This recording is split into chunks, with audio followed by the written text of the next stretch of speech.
Have you ever noticed that many people strive to be good and still don't find peace? The truth is, we often confuse kindness with appearances, rules, or the desire to please everyone. But is being a good person for the world just about doing what others expect of us? And more importantly, to what extent does this truly transform our lives? This is the reflection that can change everything for you. Perhaps you've asked yourself, if I try to help, why does it feel like nothing changes? Or, is it worth continuing to believe in goodness when so much injustice happens around me? These questions aren't a sign of weakness. On the contrary, they show you're searching for something deeper. And that's exactly where the difference lies, understanding that true kindness comes from within, connected to the faith and purpose that God places in every chosen one.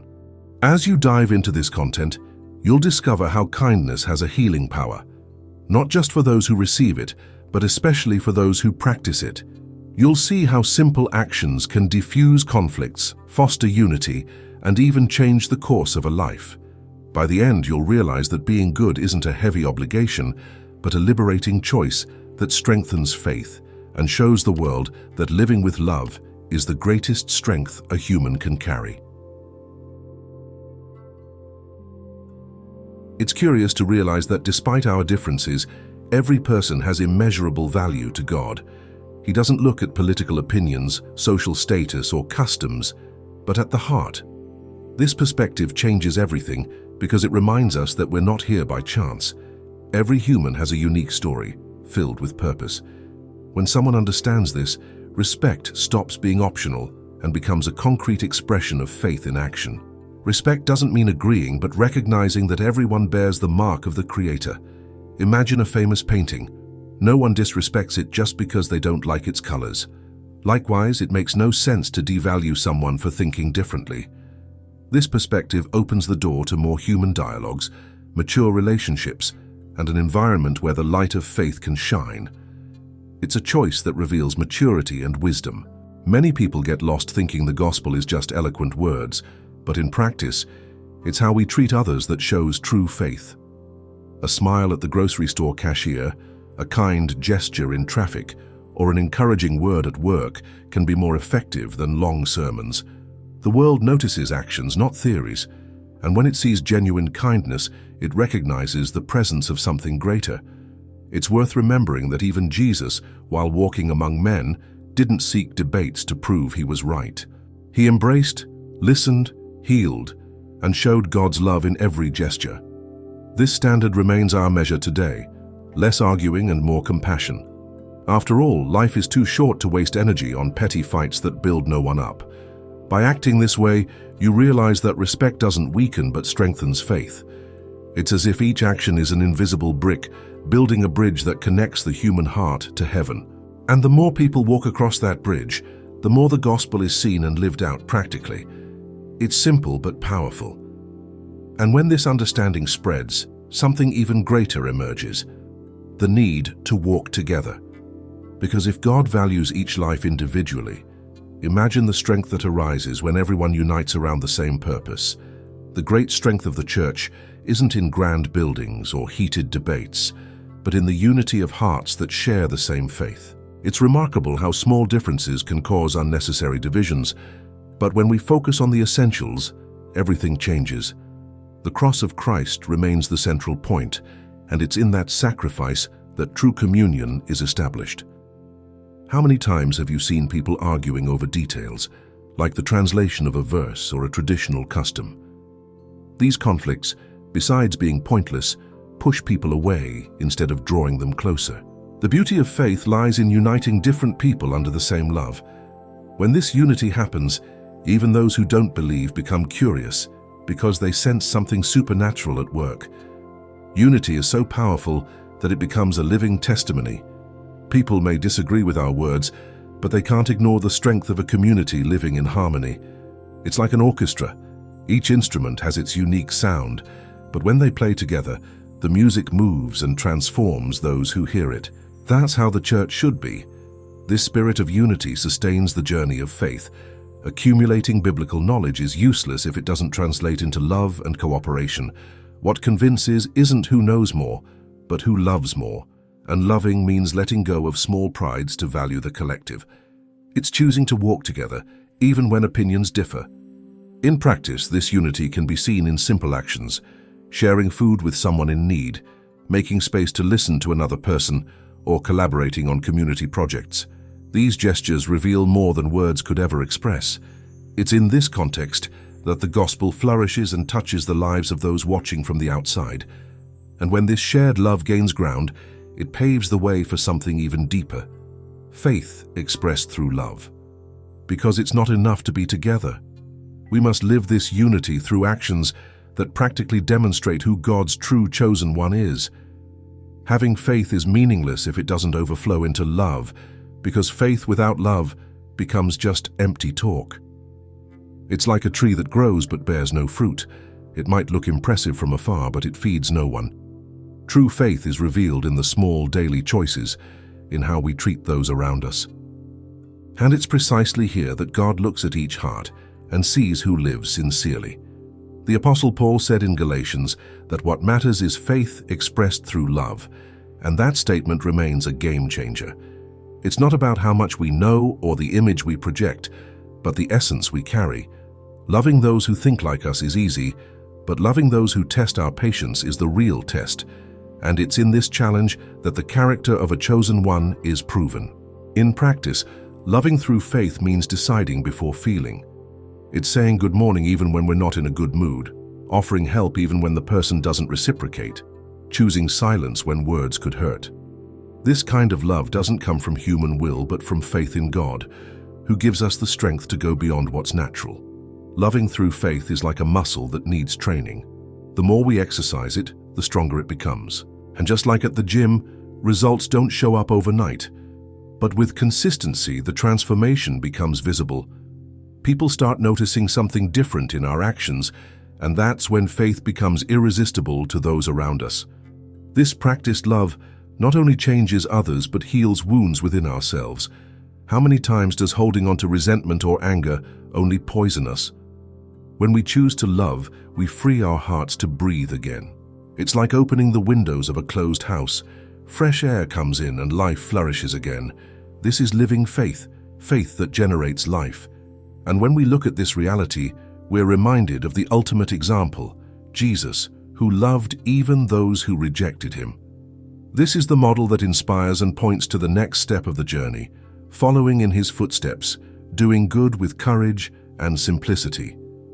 Jesus didn't just talk about love, he lived it in every gesture. Wherever he went, he left a trail of healing, hope, and transformation. And it wasn't just in great miracles, but also in simple daily encounters. This approach shows that the power of goodness doesn't lie in grand gestures, but in the consistency of actions that reflect God's heart. When we look at Jesus' ministry, we see that he always saw beyond appearances. To the religious, a leper was unclean. To him, it was someone who needed touch and dignity. To the crowd, a child was insignificant. To him, it was an example of faith. This perspective teaches us that doing good starts with seeing others as God sees them. Following this path requires boldness because being kind often goes against the world's logic. While society teaches us to retaliate, Jesus showed the power of forgiveness. While many seek only to accumulate, he shared even the little he had. It's a lifestyle that challenges but also liberates because it transforms both the giver and the receiver. Applying this today can be simpler than it seems. It might be visiting someone who's lonely, bringing food to someone hungry, or listening patiently to someone who needs to vent. These actions, though discreet, carry eternal weight.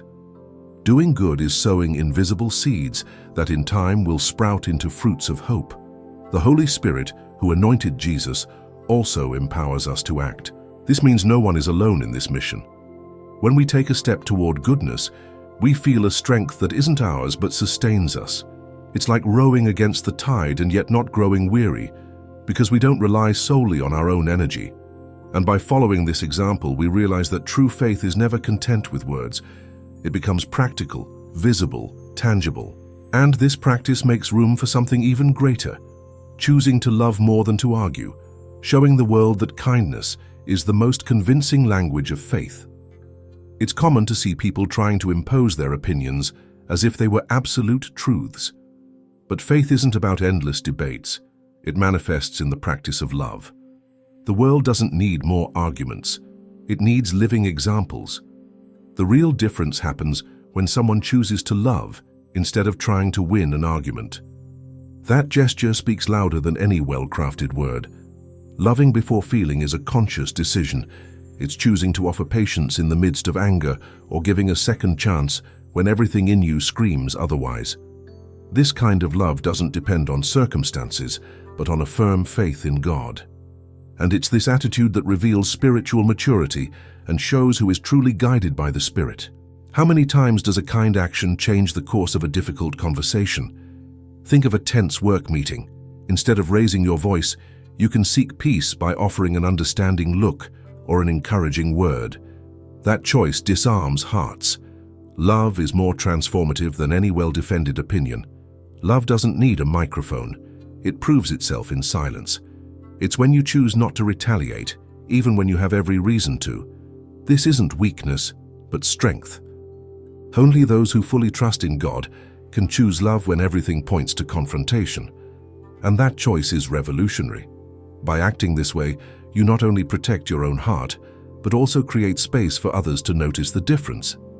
Love has an invisible but powerful impact because it reflects Christ's own character. And what flows from that reflection is something no argument could achieve on its own. When you grasp this, an irresistible invitation arises to view life with more humility, because it's not about winning a dispute, but about overcoming pride and making room for peace to reign. And it's at this point that a new lesson begins to take shape. The humility that transforms even confrontational situations. Sometimes the greatest victory lies in lowering your head at the right moment. Victoria shares that back in school, she faced a tense situation where an older classmate wanted to fight her.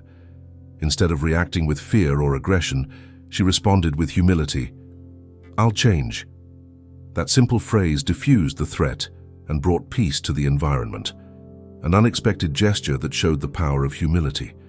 Humility doesn't mean being passive or accepting injustice, but choosing a posture that brings balance.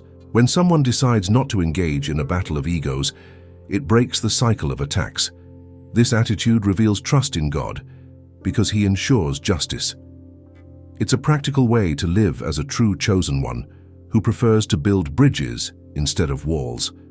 In adult life, we also face situations where humility can be the key. Whether in traffic, at work, or in family settings, responding calmly can completely transform the atmosphere. It's not about abandoning the truth, but choosing the right moment to speak and the right way to act. This wisdom yields lasting fruit. It's curious how humility often surprises people. The expected response is immediate reaction, aggressive defense.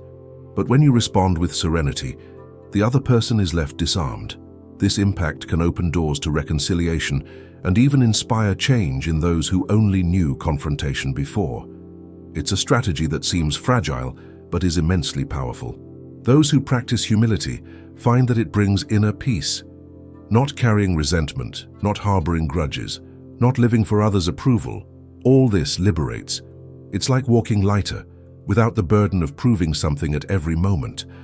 This lightness strengthens faith and makes room for God to work in areas no one could change alone. And so, humility paves the way for an even greater transformation, the ability to love even those who hurt us. Because in the end, it's not about controlling others, but about allowing God's grace to shape us from within, making us more like Christ. Few things challenge us as much as the command to love our enemies. It seems contradictory, but it's precisely here that faith takes real shape. When you choose to pray for someone who hurt you, the first person healed is you.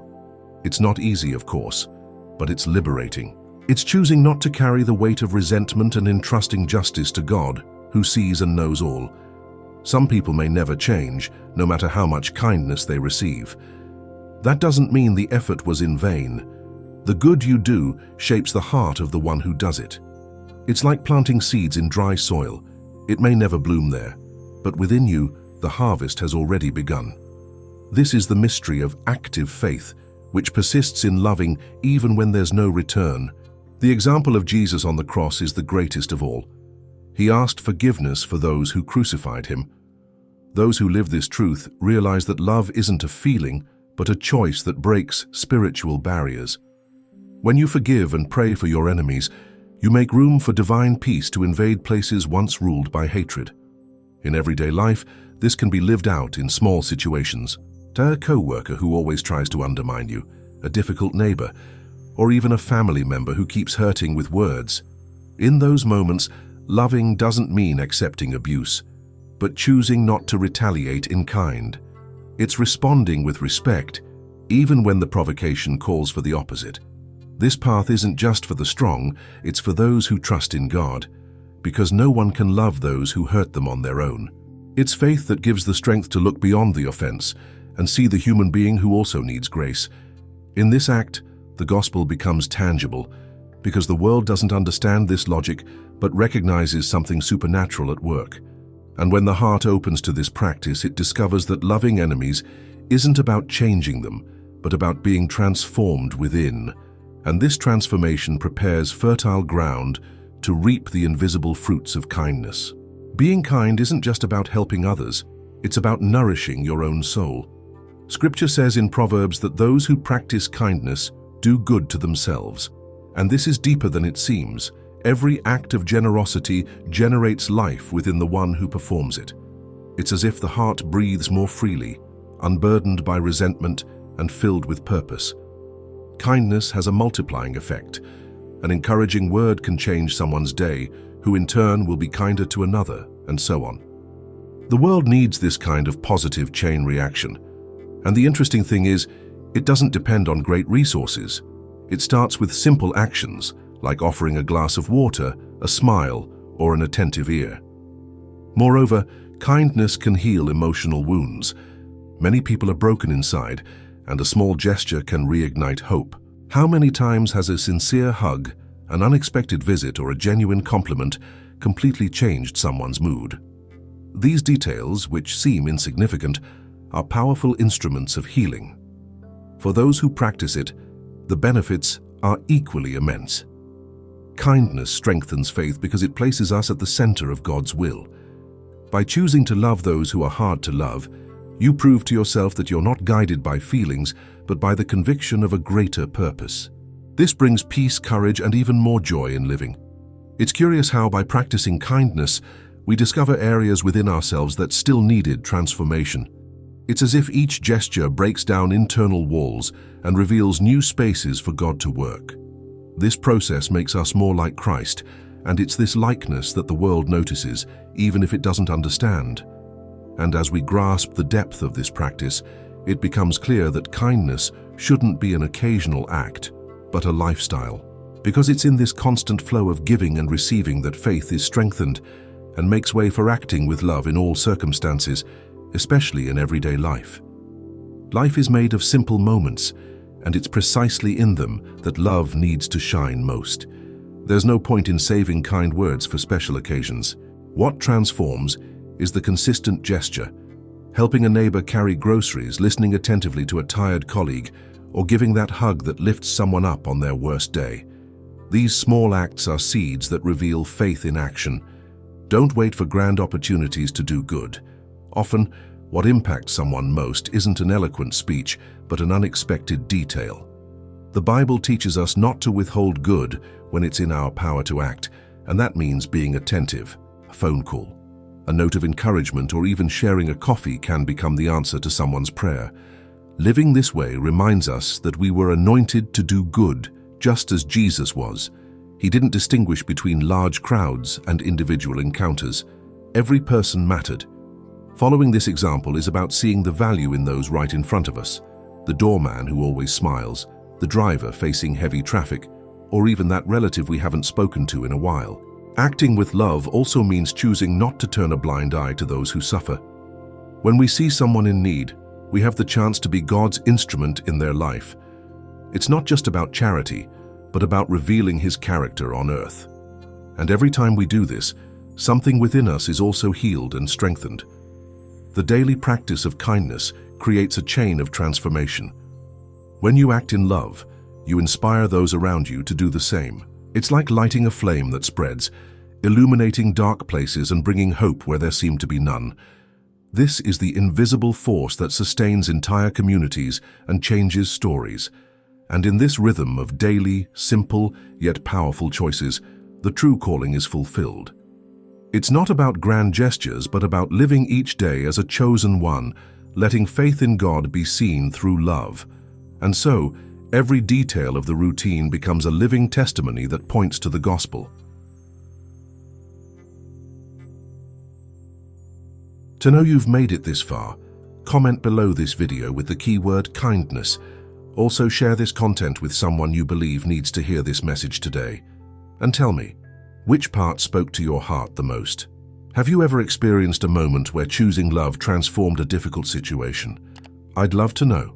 Now click on the video that appears on your screen to take the next step and get to know yourself even better.